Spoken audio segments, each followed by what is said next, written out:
হরে কৃষ্ণ প্রভু, এটা কেন দিয়েছেন? হরে কৃষ্ণ মাতাজি, এটা হলো গিয়া তুলসী মহারানীর জলদান। তো আমরা প্রতি বছরই বৈশাখ মাসের আমরা এই কাজটা করে থাকি।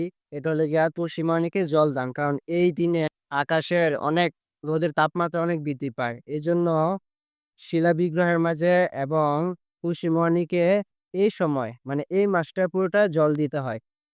আর বিশেষ করে এই মাসটা খুবই গুরুত্বপূর্ণ ভজনের জন্য। বেশি, বেশি করে হরিনাম জপ করবেন এবং তুলসী পরিক্রমা করবেন। মহারানী প্রণাম মন্ত্র। ওং বৃন্দায় তুলসী দেবায় প্রিয়ায় কেশবায় চ কৃষ্ণ ভক্তি পরদেবী সত্যবতায় নমঃ নমঃ।